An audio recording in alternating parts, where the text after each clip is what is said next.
back to Choose Your Own Path. So today, quick little video. Just want to show you something.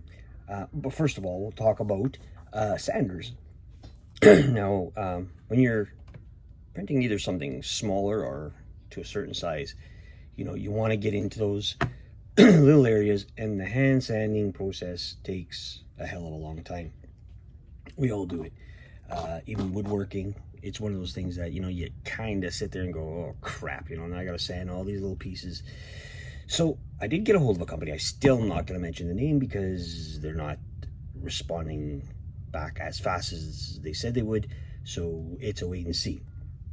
But I figured, you know what, I wanted to make something of my own so that maybe see if it worked, and then it does. I'm going to show you right away.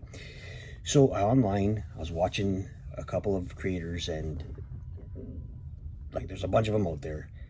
They took a toothbrush, took a normal everyday toothbrush, doesn't matter what brand it is.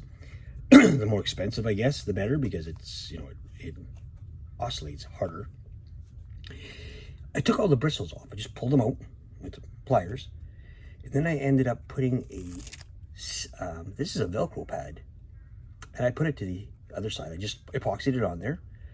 And then these are from I'm assuming, well, this says job made on them, so these are little Velcro back sandpapers.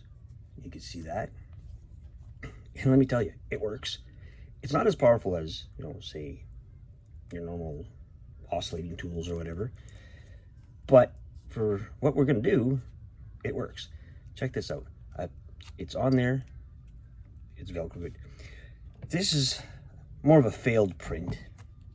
And, oh, sorry. The grit wise that we could use, well, there's 50 pieces in there. I don't even know what grit this is. It's not very strong, I'll tell you that. Like, it's not a 50 grit. Even if it was, it doesn't matter.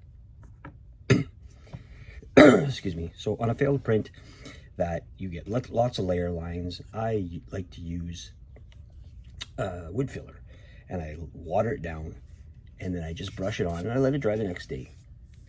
And check it out. Let me know if you can see it. It's not very noisy,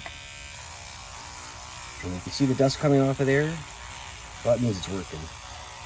So it gets in those little areas. You can't push down hard because it has, just like for your teeth, I guess, it has that stopping motion. So you just lightly go over it, every little piece, and you can see the dust coming off of there. I know you can, I can see it. And it saves you a hell of a lot of time. You could sit there with a piece of sandpaper and do this all day, try to getting into those little areas. I mean, it's the same concept. What I would do with this is I'm just constantly going in and out of all the areas just to get all the high points down of it. It does take off, even on some of the PLA or whatever you're using. It does, but it's not really meant to do that because it's a toothbrush. And yes, I did not use my own toothbrush. I just bought this one. So turns out that it does the job a lot faster.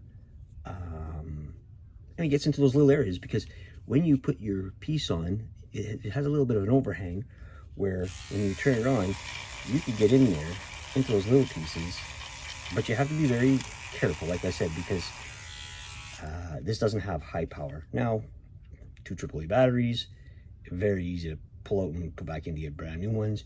Rechargeable batteries work too, and all that. So just a little easy, cheap Frenchman kind of tool. I think it works well. Now, I'm still waiting for that company to get me back to me. They wanted to send me something, but they said they were out of stock, blah, blah, blah. There was a little bit of that, and I haven't heard from them. Until they do, then I'll bring their stuff out and show you. It's probably a lot better, but this works for the meantime. So anyway, that's what I wanted to show you. A little quick video. Hey, if I could do it, you could do it. Choose your own path, guys. See you on the next one.